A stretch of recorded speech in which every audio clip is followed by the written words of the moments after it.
Hi, Yinnies. Welcome back to a Yin Yoga Podcast. If you are new here, welcome, and welcome back to returning listeners. If we haven't met before, my name is Nick Danu, and I'm your host. I'm a certified yoga therapist, mentor of yoga teachers, Yin Yoga teacher trainer, and a total Yin Yoga geek. And I also offer public yoga classes as well. A couple of things to note here. These are adult conversations, and so they might include difficult subject matter. And also, you can expect some adult language. So if you have small people around, take a moment to grab your headphones now. One more thing to mention is you may or may not know, dear listener, that you can also watch these on video if you prefer video as a format to audio. I upload the completely unedited versions to my YouTube channel, and there will be a link below wherever you're listening to this to access those if you would like to. Okay, so now that we've got all of that business out of the way, today's topic is something I've been meaning to talk about for a while, and it's been on the list of in my phone of podcast episode ideas, but it kind of got sparked recently. So I thought, now is the time. So I'm in a lot of yin groups on Facebook. In fact, the only reason I stay on Facebook is for the groups. So yin groups and also other teacher groups as well. So I'm on a few groups in Facebook. And recently there was somebody who posted a question, and that sort of sparked today's episode. The question was, when I'm doing shoelace pose, I can't get my head above my knee. What am I doing wrong, or are there any tips to help me with this? So that was the kind of match getting lit for this episode. If you are newer to yin circles as a member of the public, maybe you're not a teacher, then you may not know, or even if you are a teacher who's newer to the practice of yin but don't have any yin training at this point, you may not know that we don't follow those kinds of rules in yin. If you're not familiar with the work of Paul Grilley, my teacher, he has what was a DVD and is now an online streaming presentation called Anatomy for Yoga. And one of the geniuses of Paul, and one of the biggest contributions he's made to the yogaverse, is understanding that skeletal variations are a very real thing. Meaning, if you and I were to stand next to each other, even if we were exactly the same height and weight, kind of general body proportions, like our arms were similar length, et cetera, we do not look the same on the inside. So inside of our body, our bones are not the same from one person to the next. And Paul came across this aha, and then started sharing it in workshops and trainings. And then it became the rather famous now Anatomy for Yoga presentation. And if you are a teacher, especially, but even the public could definitely watch this, but especially if you're a teacher, if you have not watched that Anatomy for Yoga presentation, whether you teach yin or not, because it's not yin specific, it's yoga specific, I cannot recommend that you do that enough. It will change the way that you look at your body and everybody else's body for the rest of your life. And it will allow you to be truly of service to your students in a much deeper way. If you want to know more about that, there will be a link to it in the show notes so that you can hop online and snag that presentation. So let's start with a little story, shall we? We all love stories. So when I was a fairly new teacher, I think I'd been teaching probably about 2-ish years, somewhere in that range, I realized that in my first teacher training, although it was a fairly good program, I didn't feel like I had enough anatomy knowledge, nor did I feel like I had enough sequencing knowledge, but that's a podcast episode for another time. And so those were kind of the two areas once I graduated my first teacher training that I decided I was going to need to do some more continuing education in, some self-study in order to really kind of feel like I had an understanding of these things. So one day, while in a bookstore, back when everybody went to bookstores, I still do, but most people don't anymore. I was in the yoga section and there was this DVD called Anatomy for Yoga. And I was like, perfect. I didn't know anything about the teacher. I didn't know anything about what the subject matter was specifically, but I did know that I felt like in my first teacher training, the anatomy section was way too short and I really didn't jive with the teacher. And so it's like, yes, I'm going to get this. So I bought that. It was a DVD. Again, you don't have to watch it old school like that now. It's streaming online. So I bought the DVD and took it home and started watching it. And it's fairly lengthy. So it's the kind of thing you can spread out unless you are totally nerdy like me and want to spend a whole Saturday night doing it, which is what I did. But you can spread it out. It's in chapters. And so I watched it and my mind was completely blown. It was completely blown because watching that information and learning about all of our different bone structures, not to mention body proportions and all the other things, was something that was news to me. So I was first trained in a style of yoga that was very sort of one size fits all, where there was these blanketed alignment cues. I'm doing air quotes here, alignment cues that were tossed out. And they were tossed out to everybody in the group, regardless of what our particular body or shape or body proportions were. So there was this idea in my first teacher training program, which was an Iyengar-based program.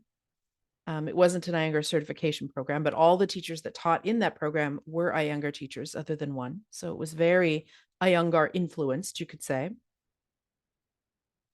And it definitely left me with the feeling of there is a right way and a wrong way to do a yoga pose. And that these 5 little points are the air quotes, cues that we use to guide somebody in and out of this shape. So there were cues that we learned that we were to say to people to get them in and out of their poses. There was the way the pose should look like. And if you couldn't do that pose in the way that it was taught, then you were just given props so that you could try your best to look like the version that other people were doing. So it wasn't like, oh, okay, your leg doesn't work that way or your leg doesn't move that way. So let's just, do what feels right for you. That was not how I was trained. I was trained with, this is the air quotes right way to do this pose. And so this is the way you do it. And if you can't do it, you just use props until you can get comfortable enough and look like you're in some semblance of a similar shape, but with a bunch of props. So this was how I was trained. And even in my first training, I was starting to get these inklings that this wasn't right. That there were things in my body that didn't fit with what they were saying. And there was no flexibility on individualism, on each person being different. So, for example, in extended side angle pose, based on my bone structure, if I bring my hand to the floor, I get a sharp pinching in my hip socket. To be clear, it's not a stretch sensation. There's no stretch sensation at all. It's like a pinch, like someone's taken a handful of my flesh and just like squished it really hard. If I then go, oh, okay, that's too far, and I bring my elbow up onto my knee, then I'm just kind of hanging out there. Like I'm really not getting anything from that shape. If I do in between and I put my hand on a block, then I can come lower and I can do that shape without the sharp pinching. And so as a new teacher, so I was discovering this in my teacher training, I went to my teachers and said, why is this? Why is it when I bring my hand to the floor, which I technically had the flexibility to do, am I getting this pinching in my hip socket? And I didn't get a good answer. I got answers like, your hips are tight, which is totally baloney, because the only area of my body that has been naturally flexible, there's only a couple of them. Every other little bit of flexibility that I have has been earned with years of practice.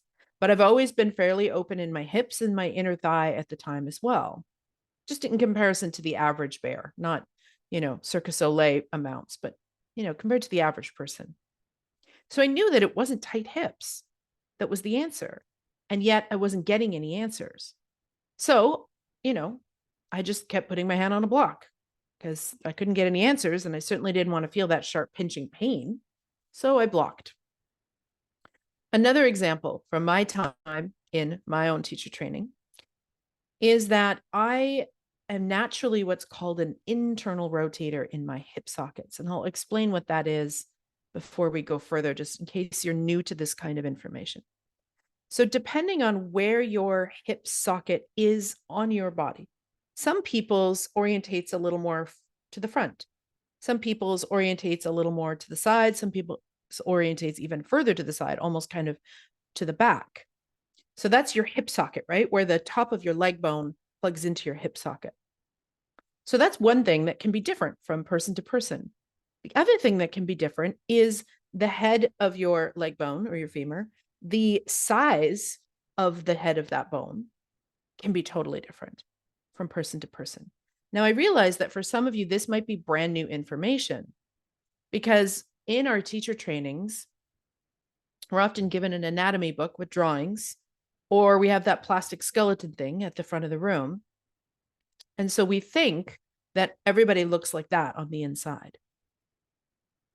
But if we can acknowledge that you might have a group of people standing near each other, and they have different eye colors and heights and weights and body proportions and skin tones, et cetera, then why is it that we think on the inside we all look the same? We don't. So this is what I mean by skeletal variations. And this is what Paul goes through at length in that presentation. Now, I'm going to talk about it just based on my own personal experiences in shapes to illustrate what ahas I've had with this because of my own bone structure. But these are by no means, all of the examples. These are just the ones that have personally affected me. Okay, so back to the hip joint. My hip joint, because I'm naturally genetically more internally rotated, I actually have a really good amount of external rotation as well, depending on the position of my pelvis. So depending on whether my pelvis is flat or tucked or tilted or upright or laying down, will noticeably change how much range of motion I have in my hip before my leg bone eventually hits my hip socket in a way where it's like bone on bone and it can't move. So it's complex, right? It's a complex joint. So I'm naturally fairly genetically internally rotated, meaning when I just sit on the floor, I can easily stretch my legs out straight and have my legs kind of fall in towards each other. So if you were imagining this, the obvious way to see it is your feet might turn in, but it's actually not coming from the feet or the ankles or the lower leg. It's coming from the hips. So I'm genetically internally rotated. I have a good amount of genetic internal rotation. I also have external rotation, but we'll leave that to the side for now. And so for me to do a pose like what's in Hatha called Supta Virasana, reclined hero, or in Yin, we call it saddle pose. So for me to come into that pose and bring my bum to the ground, my knees look like they're turning in towards each other.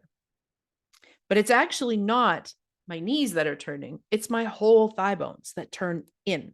So my knees look like they're kind of turning in, but it's actually my whole upper leg bone in the hip socket that turns in. And in Iyengar circles, this is a moment for freaking out. So I would do that. I'd been sitting like that since I was a small child, quite comfortably. I did have a babysitter when I was little, also freak out about me sitting down on the floor between my feet, saying that I was going to ruin my knees, which is ridiculous.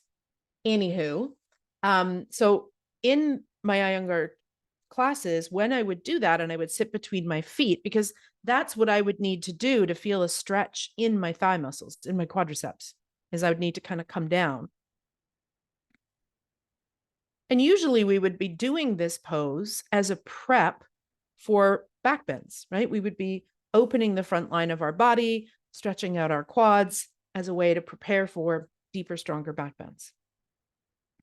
And so everybody else would be, doing their reclined hero, or AKA saddle, and most of their knees would kind of point straight, but mine would turn in. And then teachers would come up and freak out about that and say all kinds of things like, you're going to wreck your knees and blah, blah, blah. And so they would put a bunch of support under my bum so that I couldn't come down as low until my knees pointed straight.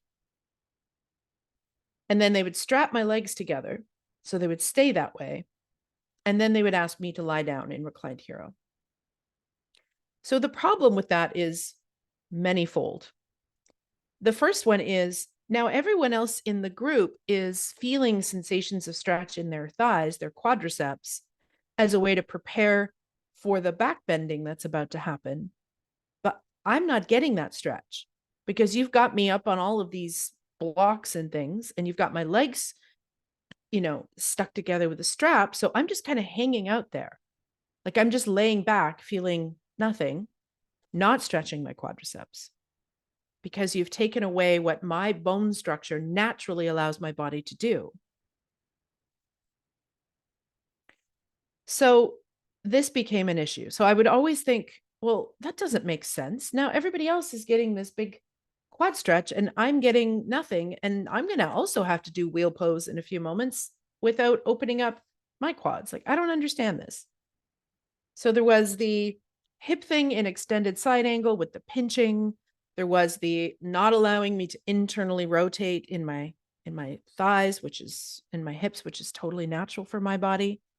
And then the final one was, I have a very limited range of motion in my shoulders. So a pose like shoulder stand, for example, some people can effortlessly come into shoulder stand and they love that pose and it works so well for their body and it feels relaxing, et cetera, et cetera. In my body, that is not the case. If I interlace my hands behind my back, and then I try to bring my hands away from my sacrum, away from my lower back, I get maybe an inch, inch and a half before I just get stuck. So to be really clear, it's not muscular tightness that's restricting me. I don't feel any stretch. I just literally get stuck. Like I can't pull my hands any further away.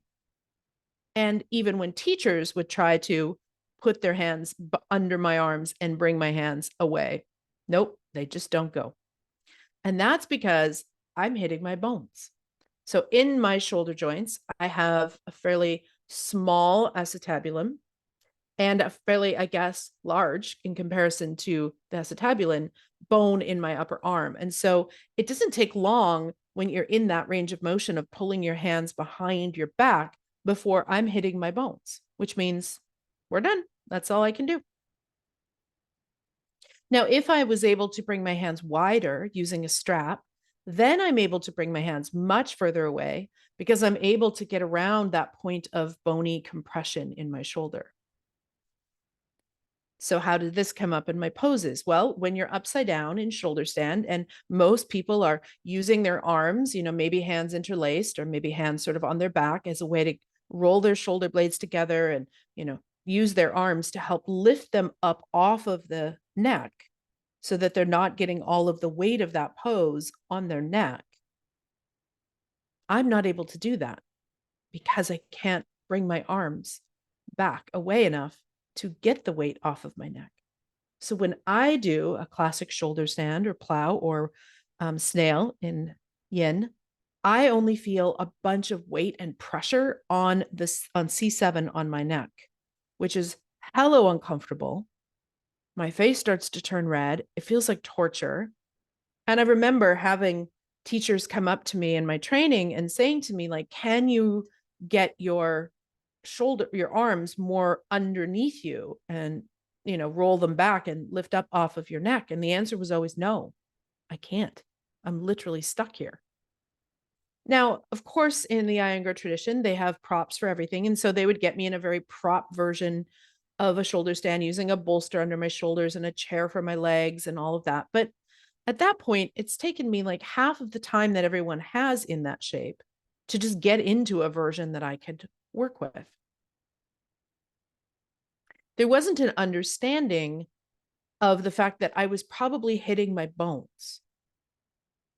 They assumed I just wasn't, air quotes, flexible enough in order to do that pose. So I just needed to wait until my shoulders opened up before I could do it. But they never once asked me, are you feeling a stretch in your shoulders? So those are just 3 examples in my own body of how in my first teacher training, there were some things where I was like, this doesn't make sense to me. Why isn't this working? Or why, when you give that direction, does it feel completely the opposite in my body from what you're saying it should? Because I'm an internal rotator, for example. So this is how I graduate. I graduate this program. I am using all of the same automatic robotic alignment cues that I was taught. So I'm using all of the step-by-step alignment cues. I'm using all of the so-called, air quotes, for those of you who can't see me, rules of alignment in order to, air quotes, keep people safe. And I start teaching this way. So I'm a young teacher. I'm out. I'm saying all of the silly things that we're taught, like, have your knee directly above your ankle in a lunge, all of the things that have now been completely debunked for those of us that have been staying up on these things. And I come out and I'm teaching and I walk into the bookstore and there is the Anatomy for Yoga DVD. I buy the DVD, I go home, put it on my computer on a Saturday night, start watching it because that's how I roll on Saturday nights. And my mind is blown because there's a huge amount of people in that presentation that have very different bone structures and body proportions. And Paul so skillfully demonstrates kind of ranges of motion from really restricted bone structures to really, really, very adaptable and very like bendy bone structures, almost not bendy, that's not the right word, but large ranges of motion to really restrictive ranges of motion. And then a few people in between. And he also really demonstrates body proportions, how that affects what we're doing. And so watching this presentation, my mind was blown as far as my own body. I was having some aha moments. I was like, oh, I'm an internal rotator. I didn't even know that was a thing. Okay, cool. Oh, that's why I can't do this shape. Or, oh, it's fine if my knees turn in when I sit like this. I'm not damaging anything because the movement's not coming from my knees. It's coming from up in my hip socket. Oh, I was having all of these huge aha moments. And then, as we do as teachers, you go back out into the world and you start teaching your students and you start looking at their bodies and going, wait a minute, maybe the reason so-and-so isn't doing what I'm saying as far as these alignment cues go isn't because they're not listening. It's because they can't actually do that with their body, or it doesn't work for their body, or it's really uncomfortable in their body. And so I started being curious about watching my students and studying them and seeing what limitations they have. And then I started changing the way that I taught. Because if you're a yoga teacher and you're listening to this, dear yoga teacher, when we get new information, which I hope that you are, if you're continuing to study, which you should be, even if it's in small bite-sized doses, don't just get your 200 hour and think you're done. No, no, no. This is the beginning. 200 hours is like junior high level. So you can continue to study for your whole life. So if you're continuing to study, my hope is that when you have new information and you realize that maybe something that you were doing wasn't skillful or accurate, that you then switch what you're doing. And that's what I started doing. So one simple example was in Tadasana, mountain pose, I was trained in my first teacher training that you stand with your feet together. And so that's how I taught it. And then, which by the way, never felt very grounded for my own body. I could do it. It was fine. It didn't cause pain or discomfort, but I never felt really solid and stable like a mountain when my feet were together. That's because I have a wide pelvis. But I did it. And so I stopped teaching Tadasana that way. And instead, I asked my students to come to the top of their mat and stand with their feet in a position that felt stable and solid for them. And then I showed a few variations. Their feet could be together, they could be slightly apart, they could be hip distance apart, et cetera, et cetera. And so keep in mind, I'd been teaching feet together for a couple of years now. And I had a student come up to me after class and say, I noticed that you changed the way that you taught about our feet in Tadasana. Why? And I explained to her, well, I've been studying some more anatomy. And what I've realized is that actually not everybody's bones can do that comfortably. Some people can do that really comfortably, other people can't. So I'm just opening it up so that everybody can feel kind of stable and solid in that shape, which I think is the point. You know, it is called mountain pose, right? So how do we feel stable and solid here? Grounded. And she said, oh, okay. And we moved on with life, right?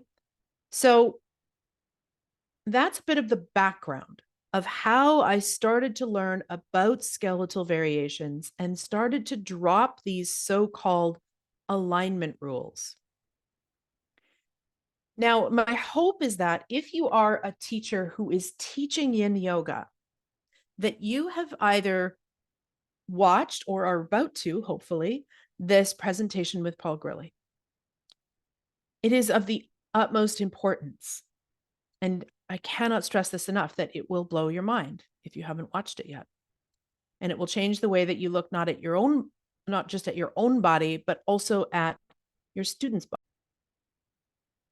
So sometimes our students or teachers use these kind of shoulds, like the pose should look like this, or you should do it this way, because they haven't studied skeletal variations and they don't have a deeper understanding of how to make poses customized for each individual person instead of this blanket alignment cue or this rule, air quotes, about how the pose should look. So sometimes the reason that these things get said in yin yoga circles is because a teacher will come from a style of yoga where they were taught all of these so-called alignment rules, and they just bring those into their yin practice. And so if that's you right now listening, don't feel called out, but accept this invitation to do better and to learn more. Accept this invitation to really deeply investigate, do these rules even make sense? And again, resource, Paul Grilley's Anatomy for Yoga DVD, because I don't offer that in a training. And I don't simply because it's very hard to do what Paul did, where you can find sort of these extreme ranges of different humans to demonstrate all of these different things, right? It's very hard to find that group of people. So if you are coming to yin from another style of yoga and you haven't perhaps studied yin yoga,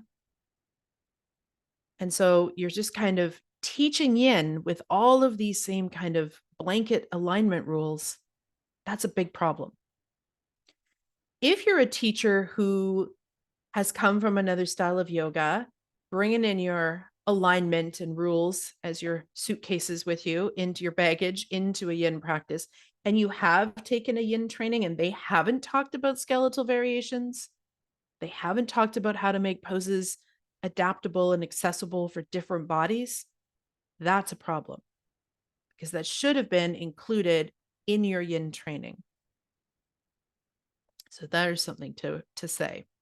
And if you are out there and you are a yin yoga teacher trainer and you do not include skeletal variations in your teacher training, why the heck not? I understand that sometimes teaching this can be awkward because, again, you can't really get a room full of people that have such large ranges of motion and limitations and skeletal variations all in one place. So it can be a little daunting. But Paul's DVD is there as a resource. And that's how I do it in my training. When you come into my yin training, the only thing you need to buy is Paul's Anatomy for Yoga presentation. And that is the first assignment. Everybody has to watch it as homework, ideally even before they come to the first day. And then they have some reflection questions or some homework that they can do on what they experienced, what they thought, what they saw, any aha moments, et cetera, et cetera.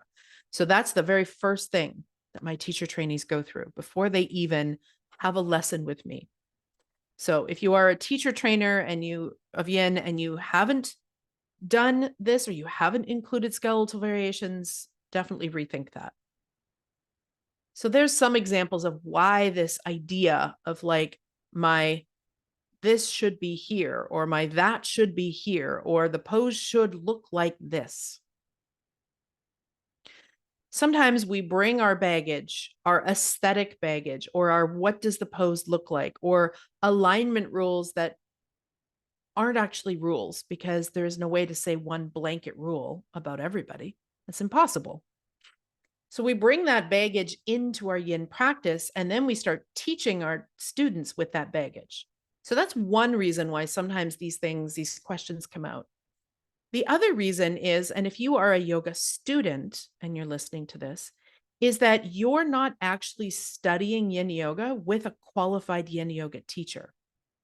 So if you're just scanning through YouTube and you just find a video and you're like, oh, okay, this video says yin in the title, but that teacher doesn't have any yin training, that's problematic. Because what they're doing is they're taking all of their baggage from their other styles of yoga and they're pushing all that luggage into their yin class.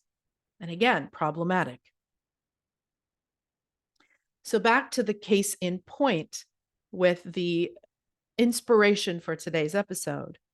When I'm in shoelace, I can't get my head over my knees.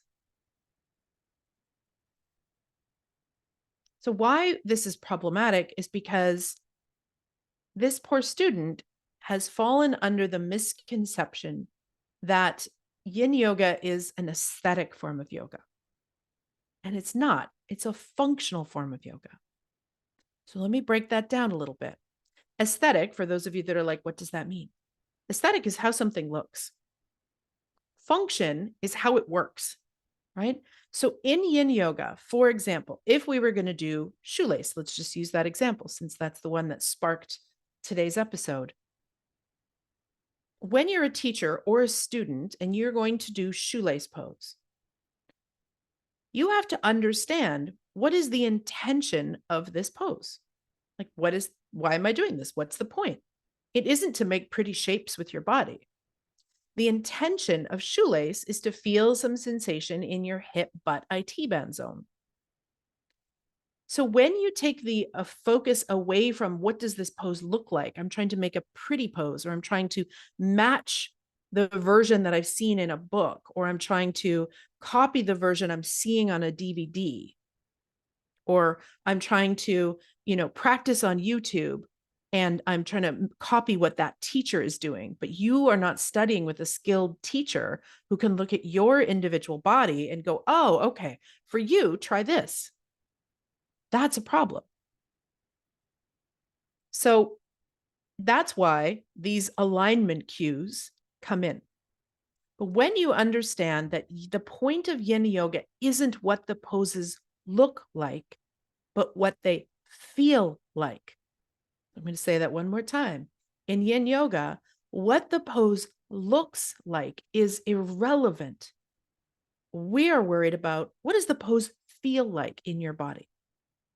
So in the case of shoelace, if you are doing some version of shoelace, and there's a whole bunch of different versions based on bone structure, if you're doing some version of shoelace and you're feeling sensation of stretch in your hip, butt, IT band zone, and you're not feeling any pain, and you're in that kind of 50 to 60% zone, so you're not going into the fullest, deepest pose that you can do, then you're successful, because that is the point. The point of shoelace is to feel sensation in your hip and butt area. If you're feeling that and you're not feeling any pain and you're feeling an amount of sensation that's tolerable, that will allow you to be there for an extended period of time, anywhere from 2.5 to 5 minutes, we'll say. Not that you couldn't hold it longer, but just that's an average. Then you're doing the pose right, regardless of where your head is or your knee is. I'm going to point out 2 more examples that come up with this often. Sleeping swan, it's called in Yin, pigeon in Hatha. There are teachers out there, and if this is you, dear teacher, please, for the love of all of my sanity and the health of your students' bodies, stop saying this. But there are teachers out there that will tell you that your front leg in pigeon, or AKA swan pose, should be at 90 degrees. So if you are doing that and you just felt called out, please stop doing that. You could potentially be injuring your students. Some people's bodies have the natural external rotation in their hip socket. Again, their bones. This is not a flexibility issue. This is a bone thing. Some people have the bones to bring their leg to 90 degrees and fold over it and have that be totally safe for their hip and their knee. For other people, if they keep trying to do that because they just think practice, practice, and all is coming, or my teacher said, if I just keep doing enough yoga, eventually I'll be able to get my leg to 90 degrees here. And the goal of this pose is to get my leg to 90 degrees. So if that starts happening and that student keeps trying and their bone structure doesn't allow for that, you are injuring their body. You may be causing damage to their hip. There is a huge generation just before me of yoga teachers who have just a little bit more experience in practice, who have had amounts. So the amount of hip replacements in older yoga teachers is ridiculous. And a lot of it is because they fell into these lies that they'd been sold about how everybody should be able to do this. If you just keep practicing, one day you too will have 90 degrees in your pigeon or swan pose. And that is bullshit. There are people who could do that from their very first yoga class. There are people who will never be able to do that, even though they've been practicing for decades. And it depends on their bones. So that is another example that I often hear or witness students trying to pull their shin up so that it's parallel with the front of their mat because they think that's the way to do this pose. It's not the way to do the pose. It doesn't matter what angle your shin's at. The point is, are you feeling sensation in your hip, butt, IT band zone in that pose? And are you not feeling any knee pain? And then, well done. So if you can find sensation without pain in the intended area, and you can settle into the shape because you're doing a moderate amount, you can hang out there for time, then you're doing the pose right, regardless of what it looks like. One more example that I've had that I'll share with you. Not too long ago, one of the studios I teach at, the student came up to me before class and she said, "Hey, can you help me with something?" I said, "Maybe. Let's see." So she got into frog pose. And she told me that she wasn't really feeling a stretch in her inner thighs anymore in frog pose, but she couldn't go any lower. She's like, what can I do? And I looked at her and I said, nothing, because you're hitting your bones. So I said, what are you feeling here? You're not feeling any stretch in your inner thigh. Well, where in your body do you feel this? And she pointed directly to her outer hips in that pose. And she said, yeah, I just feel like this, like I'm like stuck or like pinch here. Yeah, because you're hitting bony compression. One of your bones is hitting the other bone. So there is no further you're going to go in that pose. Yoga practice is not going to change our bones. It can release our soft tissues. It can, can open we can get more flexible with our tissues of our body, whether that's muscles or even fascia, right? We can affect the fascia of our body. We can affect the muscles of our body. We can affect the nervous system. That's a whole other topic. But we cannot change your bones. So this poor girl was coming into frog pose and doing frog pose often because she had the goal of wanting to be able to do the splits. And we could talk a lot about whether or not having a specific asana as a goal is even wise. I don't think so personally, because again, bone structure. But anyways, regardless, her goal was to do the splits. And so she was doing this pose often and couldn't figure out why, even though she wasn't feeling any stretch in her inner legs, she couldn't get any lower to the ground. And when I told her, and I used my hand as an example. Now, you can't see this if you're listening to the podcast, but I often demonstrate by taking one hand and kind of making it into a curve shape. And then the other hand, I make a fist, which is to represent the head of the femur, the leg bone. And I showed her, well, in your body, what's happening is as you bring the head of the femur is in your hip socket and you come to the ground, you're starting to get stuck here on your bone. And sometimes a visual is a good thing. So you can always check this out on YouTube if you are not understanding what I mean. So I said, you're hitting your bones. So there is no further to go. And so she looked at me and she was like, so I'll never be able to do the splits this way. And I was like, exactly. And she was like, oh, huh. She wasn't sad. Her life wasn't over. She wasn't feeling like she wasn't a good yogi because she couldn't do the splits. If anything, she was relieved because she was like, oh, okay, well, scratch that idea then. So those are just a few of the many, many, many examples that I'll commonly see in yoga classes when people are trying to do a version of the pose that they see the teacher do or they see the person next to them do, and it's not necessarily wise for their particular body. And I realize that sometimes as teachers, listening to this kind of information can be a little bit daunting. Because if you're listening to this and you're like, oh, great. So everyone's got different bone structure. Well, how the hell am I supposed to teach this pose? And how the hell am I supposed to help people when I realize they can't do the version that I can comfortably do or that the neighbor can comfortably do?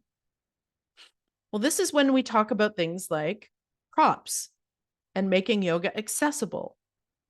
And if, dear yoga teacher, if you have a yin training and they didn't go over skeletal variations and ways to change the shapes, including props sometimes, to make these accessible for more bodies, if they didn't show you several versions, then it might be time to do another training. So unfortunately, in the yogaverse, and yin can definitely fall into this camp as well, there isn't a big focus on accessibility and customizing the poses to meet the individual's needs. And so sometimes as teachers, we can kind of look out at the group and see something coming up and be like, I don't know what to do about this.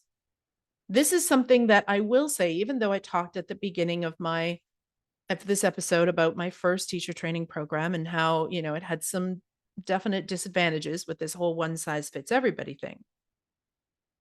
One thing the younger camp does really, really well is teach you how to use props. And so I have become a bit of a props queen, or some people call me a props ninja. I'll take either. So I have the ability to look at a student and see if they're uncomfortable and go over and offer them either a different version of the pose or maybe putting a prop here or try this or try that. Does that feel more comfortable for you? Now, it's always a question. It's always, does that feel more comfortable for you? Most of the time, I got it figured out. But there's times where I'm wrong because I don't know what's going on in your body if you're my student. I can make some informed guesses. I can be curious. I can offer you some solutions. But ultimately, you're the one who has to tell me what you're feeling in your body. But if, dear yoga teacher, you're sitting here right now thinking, shit, I'm always uncomfortable trying to figure out how to do versions of poses for people to meet their needs. And I don't know how to use the props. And I haven't experienced that issue in my body. So how am I supposed to know how to help them? Well, it comes from a few things. One, a willingness to learn. That's always good. You might not know now, but you can learn. A willingness to use props where needed. And a willingness to be curious and not feel like you need to have all the answers. So notice I said, when I go up to a student, I will ask them, hey, what if you try to block under your foot here? How does that feel? Is it more comfortable or less? If it's not, let's just take it out and forget this idea. But if you feel more comfortable here, let me know. So notice how I didn't just say, I'm going to put a block here because that's the answer for you. I asked them, are you feeling more comfortable this way? Does this allow you to feel more supported in a way that you can then take a deep breath and settle into this pose more and let gravity have you without feeling like you're straining or efforting to be here? So that's also important. So you want to be open and curious. You have to be okay with not having all the answers. And then if you really struggle with this, especially those of you teachers that come from quite naturally flexible bodies, it can be hard for you to then look out at a room of like the average bear and go, oh, these people can't do what I can do. Shit, now what? So might be time to invest in a training where accessibility is a focus. So if you're looking for one, I happen to have one. In my 60, at the time of this recording, it's a 60+ hour training. It could be longer by the time you listen to this. One of the big things that we go over when we learn the shapes, the yin shapes, is I call out a bunch of ways that you can change the poses up to make them more accessible, and also other poses that can access the same area. If all of these variations that we're trying aren't working, you could also do this pose instead or this pose instead, because not all poses are good for all bodies. That's just the way it goes. I will never be comfortable in shoulder stand on the floor without a bunch of props. It's just never going to happen. And I'm cool with that. It's fine. Now that I know that, and now that I know that it's my bone structure limiting me, I could just do something else that to experience the same benefits of that pose, right? So for example, in yin, I can't do plow pose. Nope. You'd have to put a boatload of blankets underneath my shoulders for me to even feel remotely comfortable there. And I still wouldn't feel comfortable. So would I want to settle into plow or snail for 5 minutes? Hell no. That would be a small amount of torture for my body.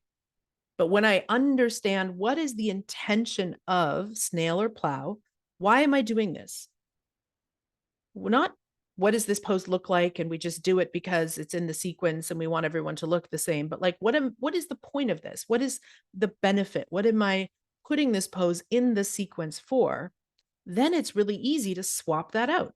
So for example, a great alternative for me for snail pose is to flip over and to do caterpillar, because now I get that same rounding in the spine, but without all of the pressure on my neck. So that's just one example of how sometimes we can use props to help our students get more comfortable, but sometimes we just give them something else that's going to help the same area of the body, but that's going to be more available to them or more comfortable. So, dear yoga teacher, if you're listening to this and you've had a lot of struggles trying to figure this out in your yoga classes, if you witness your students and you're like, oh, I don't know what to do here, and your first yin training didn't have a lot of focus on this, I would welcome you to check out my training. Of course, the link is always in the show notes. In fact, if you click the link, you can just get on the wait list. And that's how I recommend finding out about it, is get on the wait list. Just literally look for the link that says get on the wait list, click it, and add yourself to the wait list. Because when you do that, you'll be the first to know when registration opens for my training. You'll also get some other little bonuses, like I do offer at the time of this recording, a discount for the first 5 that sign up, and you only get that discount code if you're on the wait list. And I also send out these podcasts and videos and other things to help you with your yoga teaching along the way, with your yin teaching on the way to registration opening. So if what I've said has resonated with you and you feel like there's a hole in your knowledge, I would love for you to join me. Or if you're listening to this as a teacher and you've been teaching yin and you don't actually have any yin training, eek. I have a whole episode on that and why you need to have yin training in order to teach yin yoga. I will link that episode below as well. You really should check that one out, because yin is pretty different. And so we need to treat it differently. We need to have a different skill set with yin than we do with other forms of yoga. And so it's helpful to learn that. And sometimes I get the question of, oh, but I've already taken a yin training. Should I take your training? Well, I don't know. But I will tell you this. I'll read this from one of my former students, whose name is Janice. Here is her sort of testimonial, her feedback on my program. I have trained with Paul Grilley as well as Bernie Clark. So she's already got really awesome yin training under her belt. Nick's training stands out as unique. Her approach to yin is a truly quiet practice. Her focus is on developing teachers to appreciate space and quiet. Nick has studied TCM in depth, and one of the standout features of her training is the information about the meridians, the sinew channels, and the 5 elements, and it's balanced with deeply practical applications of both expansive posture, including the upper body, plus props and modifications for all body structures. She offers a detailed manual with everything in one place, support videos, and book lists for continuing education well past the duration of the training.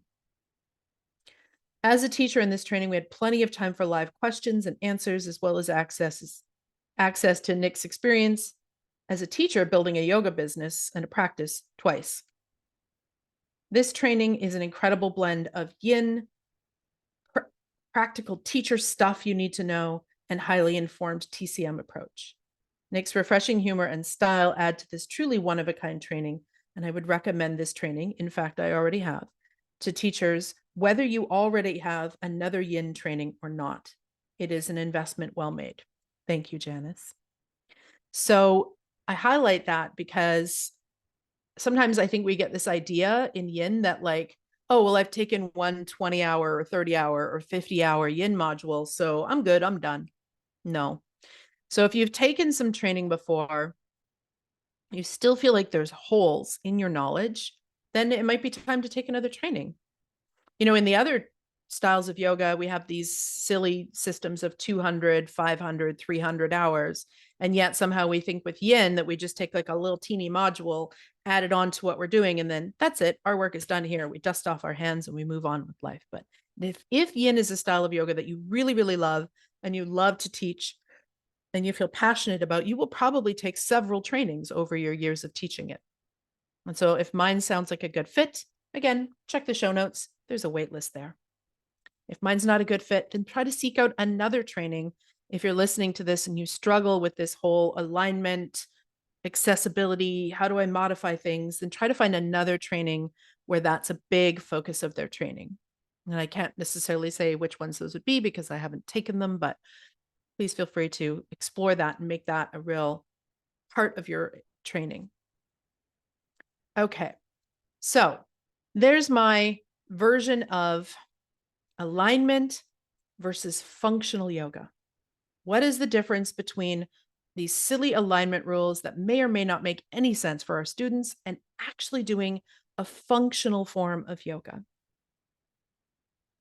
So when we switch from teaching how the pose should look to how the pose should feel, it changes everything because it opens up the playing field to all kinds of versions of the shape that are adaptable for that individual student. I often joke with my students, and I'll let this be the last little nugget that I share, and some of you will get the joke and some of you won't. That's okay. Those of you that are Trekkies will get it. But I often say to my students, yoga isn't one size fits all. I don't care what you look like in the shape. You don't need to look like your neighbor. You don't need to look like me. I want you to choose the version that works for you. And that's when I always will say, you will not be assimilated. I am not the Borg. I'm not trying to assimilate you. We can all have our own beautiful individual versions of these shapes. And I love to see students that feel empowered enough to take props and make these versions their own and do what truly works for their body. So what started off as a should my head be over my knee and shoelace has gone down this rabbit hole. And I hope that you found something from it, whether you're a teacher who really struggles with how to help people, or you've been using some of these alignment cues in yin, please stop. It's not the point of yin. Or if you're a student listening to this and you're like, oh, wait a minute, I don't have to look like everybody else in the practice, that this isn't a one size fits everybody. I hope that this was helpful. And until we talk again, bye for now.